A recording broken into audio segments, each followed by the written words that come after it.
Hey, welcome back to Crimes and Closets. This is Cristy in my closet in St. Louis. And this is Beth in my closet in North Carolina. Happy Monday. Happy Monday. How's it going? Good. I'm glad to be here. I'm glad to be here. It's been a while. Yeah, it has. It's been a long, long while. It's been so long that I didn't move my bird. You forgot. I forgot. And so if you hear a bird, sorry. Yeah. We had a very, very busy July. Mm-hmm. Real busy. And it's over, and it's kind of sad, but it's not that sad. Holy cow, it's August 1st. On recording date, it's August 1st. I just realized that. It did not hit me that we were out of July already. July is over, baby. Wow. And a lot of people don't know, but I wasn't even here for the month of July. I was away. Mm-hmm. So I was recording not in my closet, remotely, which was fun. And then I came back. Yes, you did. You weren't ready to come back when you came back. No, I wasn't, because as soon as I came back, we were thrown into camps and football practice and doctor's appointments and haircuts and back to school shopping. And I was living the life of leisure. Yeah. For too long. Mm-hmm. So I even said to my husband, I was like, maybe a month is too long to be away because you get so out of the groove and in vacation vibe that it's like a jolt. Yeah. Well, maybe it's just like it was the first one. So like next time it'll be a little bit better because you'll remember what it was like and start preparing yourself. Yeah. I was not prepared. That is for sure. But glad to be back, I suppose. Yeah. I mean, our July was kind of wacky, but mine, like, what did we do? Oh my gosh, I don't even remember what we did. Well, you went to Ireland? Yes, I went to Ireland. Oh, that's right. Emery and our middle guy went to Dominican Republic. Then they flew home, and the next day the kids flew to grandparents because we were going to Ireland. We were in Ireland, and we came back the next day.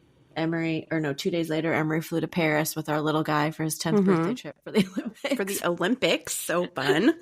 Yeah, and they just got back the other day, and while they were gone, my 2 nephews and niece came from North Carolina, and then my sister and brother-in-law and other nephew are coming. Well, they'll be here as of this dropping. So yeah, way too much. So there's a lot. So actually, also, if you hear children, you know what? I'm just like gonna be like, whatever, it happens. Like, I can't close myself in a room because. Sorry, I'm not in my closet. I am. But there's no extra rooms, literally. There's nowhere for me to go that they're not going to be. Except literally in my closet. And I'm sorry, but my internet's not the greatest. Right. So anyway. So yeah. Yeah. And it's a special day today. Special episode for you, which makes me even more excited. Yeah. This was like brought up by Beth last week, I think. So it's totally spontaneous on our part. We are not going to have a normal episode for you. This is going to be a little bit different because we are pushing our Pedal the Cause fundraiser. Like, and I'm sure you guys have noticed on social that we've been saying if you become a Patreon, your $3 for August and September will go to our fundraiser. So, and that 100% of all 100%. The proceeds. Yep. Yes. All including the people that are have been members. So, well, if you become a new member, your money will go there. If you're already a member, your money is going there too. So, that's one thing. And we do have links in our social media on our link tree. We have our link to our fundraising page if you just want to give a little donation instead of joining. Either way would be great.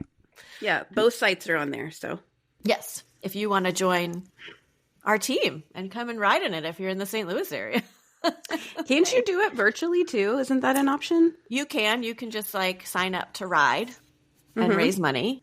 Because they also do Peloton here. Like, well, I think it's Peloton. Like they'll have Peloton bikes set up instead of actually riding bikes at the event too. Like, yeah. Anyway.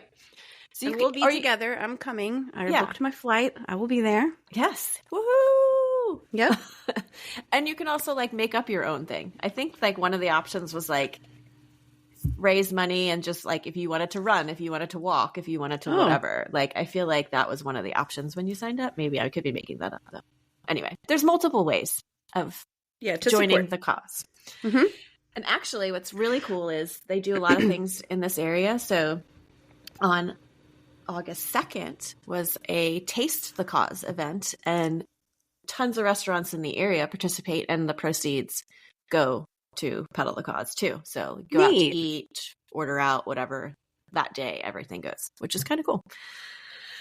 We went out last year and there was a restaurant. It was full of all pedal people. Like they all had their Pedal the Cause shirts on. Oh, how fun. And it was random because we just decided to go. We were like, oh, that's right by our house. Let's go. So Emery and I went, and then we like ran into like tables of people, and like the owner, who I guess is a breast cancer survivor, was like taking pictures with each table and whatever. Cool. She loves the cause. So anyway, it's very cool. It's really picking up momentum here. I feel like it's cool. Mm-hmm. So anyway, so that is why this episode is different, because Beth suggested that I tell you guys my story.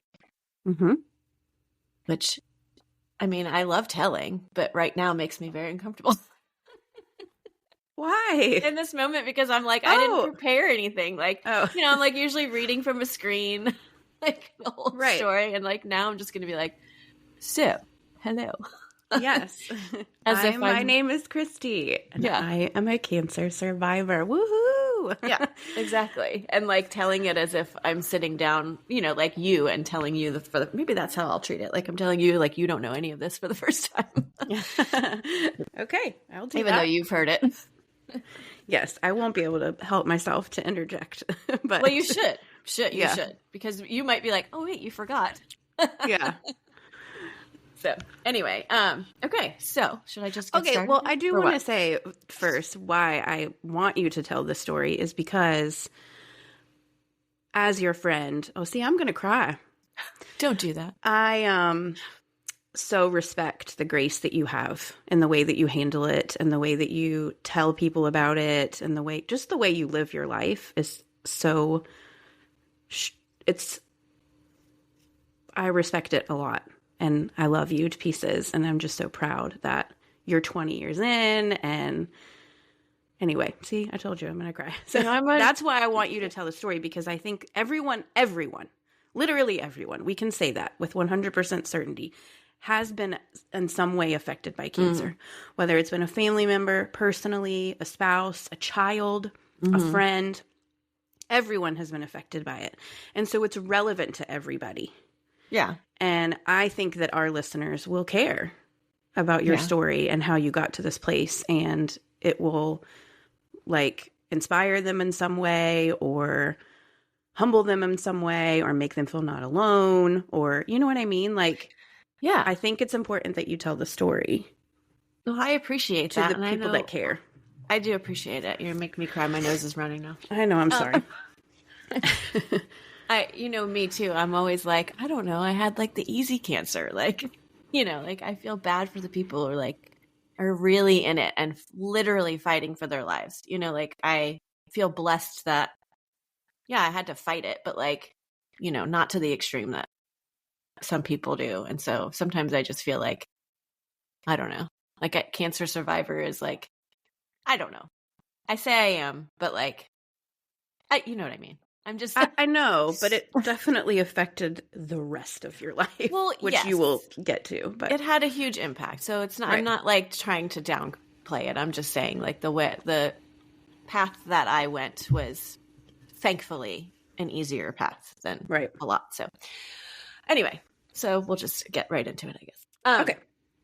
Anyway, so let's start off by saying going for annual doctor's appointments is very, very important. Correct. I have always been somebody, I don't know, my parents just always took us, you know, it's like yearly exams, you're going, you know, like most parents do. But they really instilled that in me. And so I always went to the gynecologist when I was supposed to, all that kind of fun stuff. And so anyway, I was 20, let's see, let's do the math. How old am I? 26. So I was 26 when this all happened, but let's back up to 25 where I'm engaged and getting married and whatever and planning my whole life and wanting, we're getting married, we're going to have kids, like all this fun jazz. And I had told Emery, early on, which I think I said I was going to wait till the end for this, but that's fine, that I'd always wanted to adopt.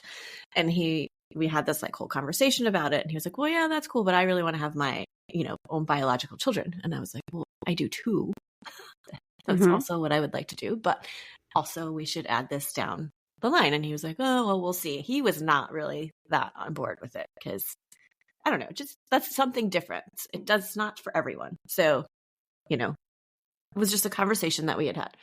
So anyway, fast forward, we're getting married and I had a doctor's appointment. I think it was, let's see, in like September or October, right after we got married. Well, nope, back up. Like April, right before we got married, I had a doctor's appointment and I had a pap smear that came back abnormal. Okay. And so, which wasn't unusual. I had been told I had HPV. And so I was like, they're like, all right, let's just do further testing. Let's, go through one more step and see whatever. Okay. You have HPV, you have XYZ strand, which at the time I didn't really know what any of it meant because there's so many strands of them. But there's like 4 or 5 or something like that like cause cancer. Yeah. Or higher risk of causing cancer. So I had this higher risk, but I didn't know it because they had told me it was low risk at the time. Okay. Which actually came into play a little bit later. I tried to like fight these people because I was like, I would have gone to the doctor. I don't know if I would have gone to the doctor more often because I don't know if I could have gone to the doctor more often. But anyway, they were like, in 6 months, you need to come back and retest. Like you need to come every 6 months just to like whatever. So that's April of 2003. We get married in August 2003. And not randomly, but like all of a sudden in September of 2003, literally a month after we got married, we moved to Florida from New York, which was like kind of in the works, but like we didn't really know if it was going to happen, but it was a big move. So we moved to Florida, and October was when I was like, I need to go to the doctor because that's 6 months after my first abnormal pap. So I like rushed to find a doctor in this new state that I'm in because I'm like, I've got to go at 6 months. You know me, like checklist. The day I'm supposed to go, I need to go by. Right. So find this doctor, go in, regular pap, same thing, abnormal, but have a retest. She's like, I don't know, there's something in your test results that I'm not liking, and I would like to send you for further tests. So she did, and then she said, after that one, I think you need to go to see an oncologist because I'm not quite comfortable. Like, it's like borderline. Like, I don't know. Like, there could be cancer here. It could not be. Like, you need to go to an oncologist. So I go to an oncologist, and they do find out adenocarcinoma in situ, whatever. I don't remember terminology. Okay. It's been 20-something years. So basically, I have cervical cancer in my cervix. And that doctor, my oncologist at the time, was like, well, I think we could do a procedure called a conization, cone for short, which is where they scrape the lining. Have you ever had one of these done before? No. Oh, okay. They basically scrape the lining of your cervix, like in a cone shape, essentially. And they're trying to scrape all the bad cells because they're like, it's like, right, it's in there, but we don't think it's invasive. We think we can get it all out with this scraping. And I was like, okay, cool. That's great. Because I had gone to the doctor so often and like regularly that they're like, we caught this early. So I go and do that. And you have to wait like, I don't know, I feel like 6 weeks. And they go back in and test you again and see. And basically what his treatment plan was, do this conization. His thought, most likely you're going to come back just fine. And I'm going to say, go ahead and try and have kids right now because you don't know, this could crop up again, whatever. And if you want to have kids, go and have. So of course we're like 2 months into marriage, not thinking we're going to have kids that quickly. Right. But we're also like, but we don't want to like miss out on the chance of having kids. Right. So we'll do whatever you say we should do. Plus we're making like no money, crying out loud. Right. I was making more money than I was making the most in my family, and I was a teacher. So yeah. Anyway, so he does this cone. 6 weeks later, the tests come back that there's still cells in that area. So he's like, okay, let's do this again. Same plan. Do it again. Most likely you'll be okay. But, and then you'll go and have kids. I was like, okay, sweet. So again, do another cone procedure. Wait the 6 weeks. In that 6 weeks time, I believe it was during that time. It could have been right after that time, but I believe it was like during this like hold out and wait to see if you still have some cells in there. I had so prior to moving to Florida and prior to getting married, I had worked in a doctor's office with my sister. I like filed patient files in the back room. But I was became friendly with one of the doctors there, well, a couple of them. And I had sent my paperwork to her because I was just like, hey, can you take, or no, my sister was like, hey, is it all right if I send this to the doctor and just look so she can look at it? And I was like, yeah, that's fine. I trust her. So she got back to my sister and she said, hey, well, actually she's like, give me your sister's number. I want to call her. Called me. And she's like, hey, there's just something weird in there that I don't like. And I would like you to go to like a cancer center, like get a second opinion from somewhere else. She's like, your doctor might be very right, but there's just something in your paperwork that is like telling me you need to go get a second opinion. So I was like, okay. So in this time frame, I go to Moffitt Cancer Center in Tampa, and you have to wait forever to get appointments there. It's like a month or whatever. So I go to Moffitt Cancer Center, excuse me, and they do their own testing. And my doctor there, Dr. Ted Girardi, I'm saying his name because I freaking love him. Yeah. He's my favorite person in the entire world. Well, maybe not the entire world, but one of my favorite people. At the time, probably. At the time, he was my favorite person. Yeah. Hold on, I'm sorry. I have to clear my throat, and I don't want to do that on. It's fine. It's not the bird, even. Yeah, I could hear the like grovel in my voice. Anyway, so I go to there, and he does his own testing, and about like a week or so later, he calls us in to, you have to go in. You can't just get the results on the phone.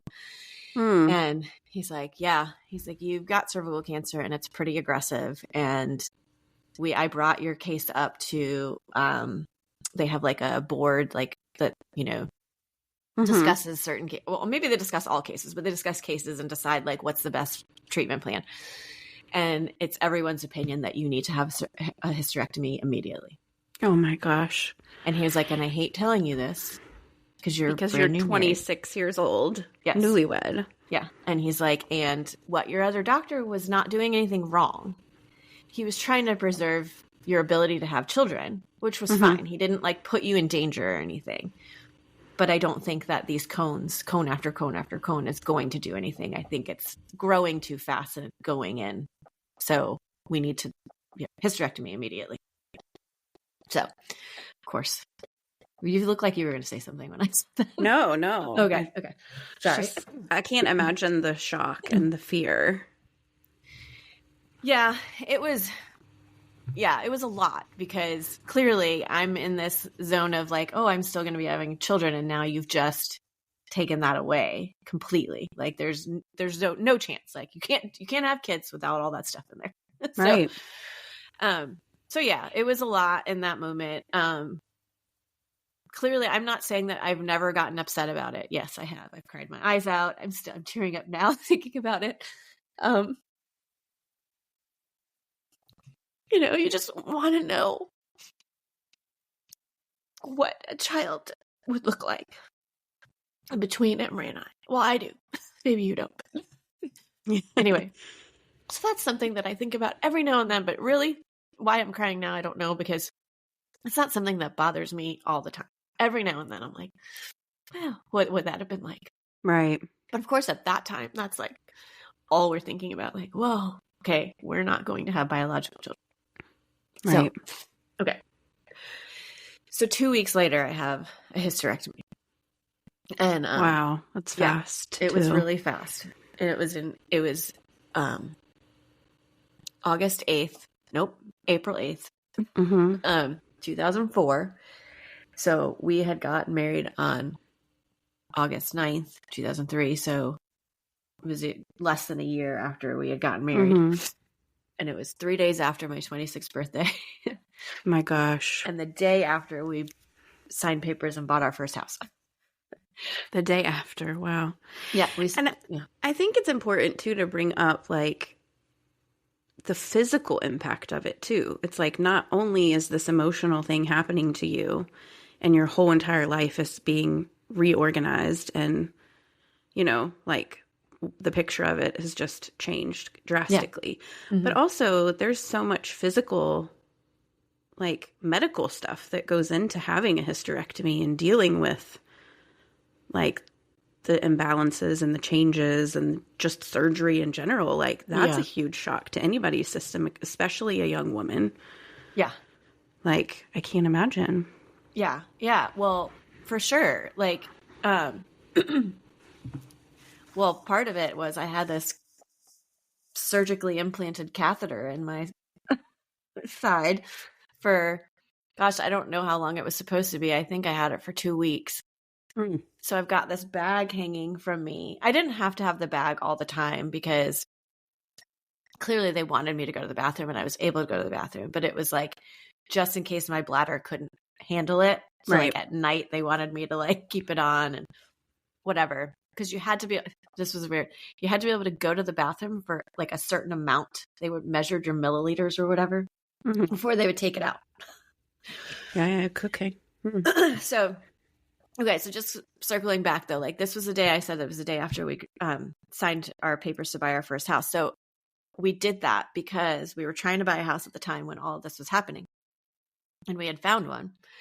And we were like all in the process. And then I was going to have to take the rest of the school year off. So my income was going to be nothing after that. Oh, right. And so our realtor was like, we need to push the date up and so that you have income when we buy this house. Right. So that's why we did that. So you got your loan. Yeah. Yeah. So we got our loan. Anyway, so then we're moving after my surgery, like within weeks after my surgery. I have visitors. My mom came in, Emery's mom came in, like my sister came in, like people just came in to visit, you know, and help because I'm literally on a couch. Like I can't, I mean, I have a scar, like underneath my lower abdomen. It's kind of like, I don't know what a C-section scar looks like. Is that up and down? Well, it's both, but typically it's in like below your bikini line is what they say. So that's where mine is too. But C-section scars are not big. Okay. They're not all the way across like a hysterectomy. Yeah. Mine's like, basically like from side to side. Hip bones. Yeah. Mm-hmm. Yeah. And actually it was really interesting. My doctor had said, Dr. Tegerati had said at the time, I feel like I remember this, maybe I'm making this up, that typically he would go the other way, up and down. But he didn't want to give me that kind of scar at my age. Yeah. He's like, so I'm going to put it underneath. And I was like, that's what I'm saying. Like he thought of like these little things that would have mattered to me like at the time. Like not that I was vain. I'm not a vain person, but like, he's like, I don't want to leave you with a scar from like here to here. Like if you're a bikini wearer or whatever, like he's like, I don't know what you do, but I wanted to leave you like with one that was hidden. So yeah, that's why he did that one. So anyway, so all of my friends had to help move because I couldn't do anything. I literally was sitting in a chair, like watching everybody walk by. Get that box over there. Then they basically moved me, like walked me down the stairs and back and into the house and put that chair in the new house. And I just sat there like watching everybody go by. I will say that if you know Cristy the way that I know Cristy, then you know that was torture because she is not a sit around kind of gal. She's a control freak. She is a go-getter. Yes. And I honestly, like, I don't know that I've always been that way. To an extent I have. But like, I almost feel like that experience made it worse for me because I'm like, you're doing it wrong. You're doing it wrong. So now I'm like, I'll just do it myself. Yes. Not that they were doing anything wrong, but like, it wasn't the way I would have done it. Yes. And it's just frustrating anyway, not being able to do it the way you want to do it. Yeah. Like, yeah. Like I'm not able to unpack and put my kitchen the way I want it. Like, or I can tell people what to do, but it's like, I don't want to tell people, like, just put your the stuff away. I'll do it later or something like right. that. Anyway, my lovely, great people that moved. It was my friend from college and her husband, and wonderful people, like so grateful for them. Oh, totally forgot to mention this part too. Oh my gosh. See, I told you I was going to do this. In this process when we first moved, so I'd moved to this city, thankfully had a good friend from college that lived there that I taught with for years after. Anyway, started going to her church with her and her husband because we weren't really church people. I grew up Catholic. Wasn't my thing anymore, not bashing Catholics, but I just couldn't do the rote stuff anymore. And it was boring and I never got anything out of it. And so I'm just like, whatever. So we started going to church. It was a Baptist church. And when we're like finding out about all of this stuff, like as we're in church, and it was like totally amazing how that's like, we basically found our faith during this process because people came around us. We totally felt peace about things because of our belief in God. And all, like, when I tell you we handled this really well, we did. Like, some people would think we were weird. We're sitting in like consultation rooms, like laughing about stuff when we're finding out all this like bad information, because we just were like, we know it'll be okay. It's sad. It was sad. I already explained to you guys it was sad, but it was still, we knew it was going to be okay. Like, okay, well, I'll be all right. We just can't have kids. You know, like that's the biggest impact. So you found the positive. Yes. Instead of dwelling on the negative. Right. Exactly. And so, okay, moving back again, because I told you this story and I forgot to add this, but right after, like, we found out, we had gone out to dinner with some friends and we're telling them about this. Like, I just got diagnosed with cervical cancer. I'm going to have a hysterectomy and blah, blah, blah. And, you know, sharing this. And the wife of the couple started kind of like, oh yeah, I know how you feel. When I was pregnant with such and such, and he was born, he had a giant head and he had this big old, anyway, this whole story about how he had this big head. And we're like looking at each other about like, what does this have to do with anything? Well, what does it have to do with you having cancer and saying you can't have a baby? And then she's like, let me complain about mine. It's very insensitive. Yes. At the time, like literally, Emery and I were just like, I don't know what this has to do with anything unless you're just trying to equate like some traumatic event that happened to you during your like birth. And like, I don't know. And it has something to do with the same like parts. I don't know. I don't know. It's really strange. But for the longest time, like we joked forever about it. Like we went home, we were driving home that night and we were like, man, so horrible that she had a baby with a big head.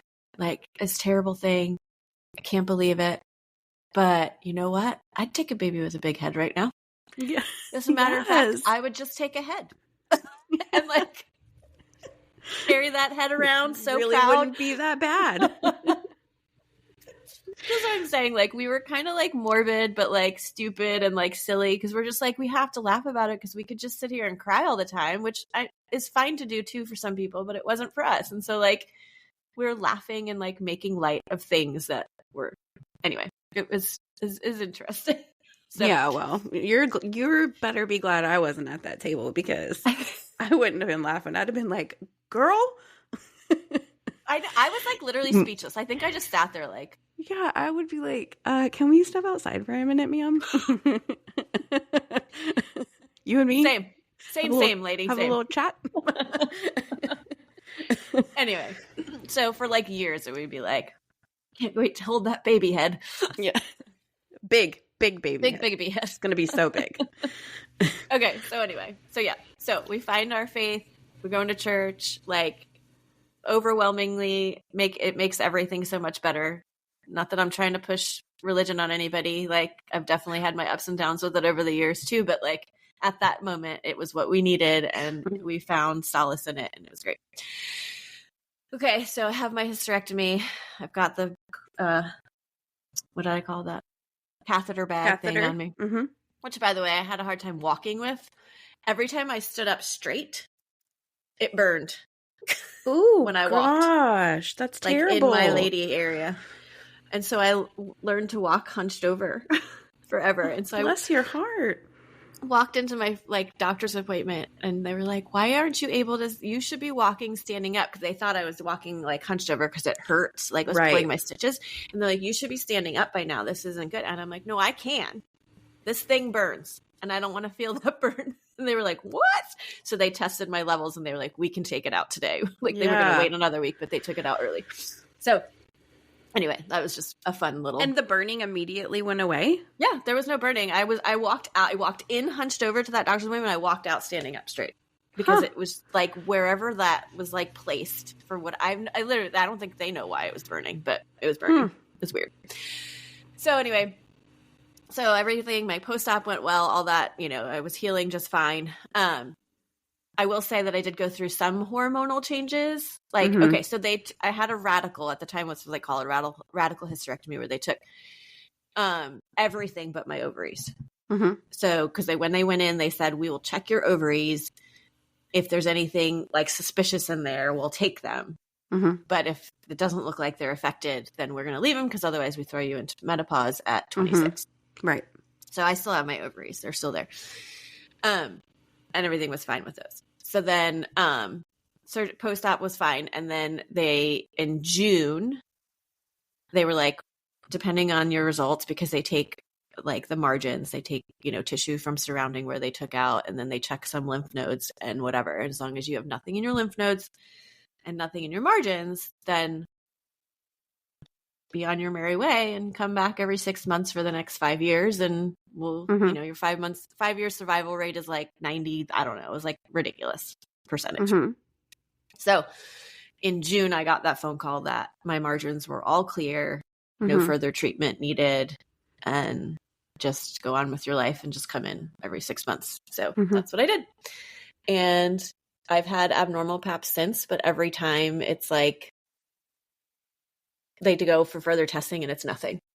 Mm-hmm. It's probably just HPV, the HPV rearing its ugly head for a moment, I guess. I don't know, in time, stress, whatever it is. But it's never, they biopsy and then, or they do a more in detail procedure, and then they'll biopsy if they see anything, but they never see anything to biopsy. So anyway, so it's been fine ever since. It should be fair to say, though, that you get nervous every time. Yes. I always know when these appointments are happening, because you always say, I have my appointment in a day, or it's next week, or whatever. And we start praying and we, Yeah. I think this, I was getting to the point where I was starting to be okay. I was okay, I'm okay. And then they started this whole, you don't have a PAP for 3 years nonsense. And I was included in that one, though. It won't be covered. Well, I can that's have one okay. Pay for it, which is fine. That's fine. I could pay for it. But anyway, my doctor at the time. So we've moved multiple times. I've had to find doctors. When we first moved to North Carolina, what's funny is I flew back to my doctor in Florida for a little bit every time I needed an appointment, because I was I don't want to see anybody else. He's the one that did this, made this happen, made me okay. So I want him. Mm-hmm. And then he moved on. And so I was man. So then I had to find, I did find somebody in North Carolina, and I've, found wonderful doctors since. And my doctor here, that's where it started, the every 3 years, she was okay, so we'll see you in 3, or the next PAP will be in 3 years. And she's you come back next year, and they look. Yeah. Clearly, if they see something, they'll do testing or whatever. And I was my history. And she's yeah. She's I also know you're almost 20 years out and you're fine. And I'm okay. Am I? Yeah. But really? Yeah. So, I get that. Yeah. And she's and so anyway, she then did it the next year for me, because I think they switched over underneath a new umbrella. Mm-hmm. And she was I can get you in for another one, like for this time, because we're under a new umbrella and we probably should have like an actual, like a PAP under this one anyways, blah, blah, blah. And I was like, okay, thanks. And she's like, but after that, you're fine. And I'm like, yeah, okay. I mean, that would be scary. Like this thing that for you was life-saving. Like this test was so life-saving for you to have caught it early and, you know, all that. And then they were like, no, you're good. You don't need it anymore. It's like, whoa. Yeah, but exactly. But my life. Yes, this is my life here, guys. So anyway, and as you all know, we've gone on to adopt 3 beautiful children, and we could not imagine our lives any different than they are now. And it's not, you know, basically it's like once a year I'm like, yay, another year cancer-free, and I go for my appointments. But one little other tidbit, though, that I told Beth I was going to tell was that I told you guys how I always wanted to adopt, which is kind of like different considering I didn't know anybody that had adopted before. So it was put into my head. But when I was little, I was like a Matchbox car or Hot Wheels kind of gal, like played with my trucks in the front yard and was rough and tumble. And my mom was like, hey, we should go get a doll for you. Like, not like she was trying to push this like stereotype on me, but she, you know. How old were you? Do you know? Like during this time? I had like, to be like 5 or so. I was little. 5 or little. Yeah. Yeah, I was little. Okay. So she brought me to Toys R Us.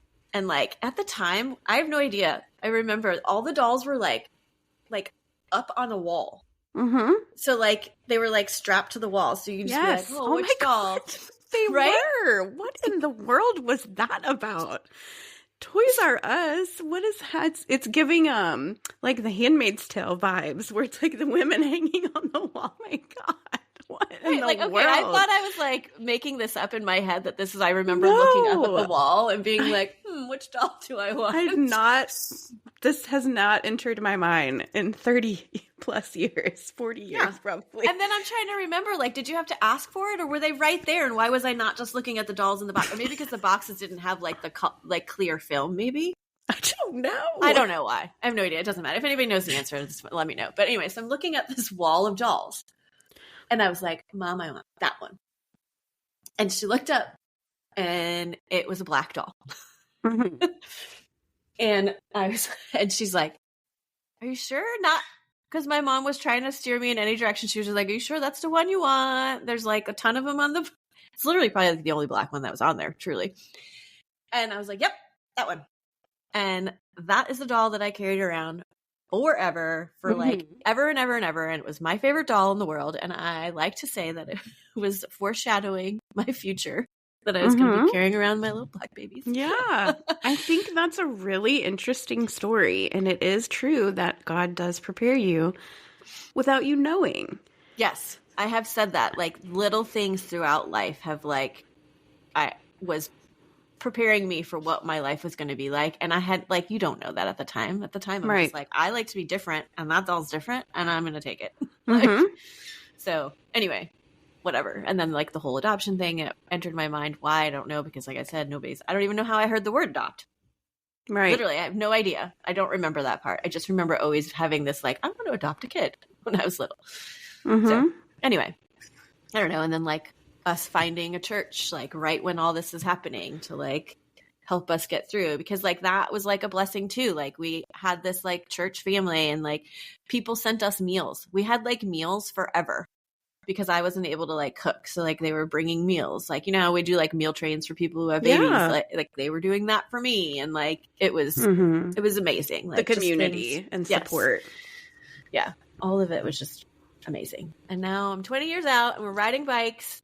Yeah. And raising money for research so that maybe people don't have to go through anything like that.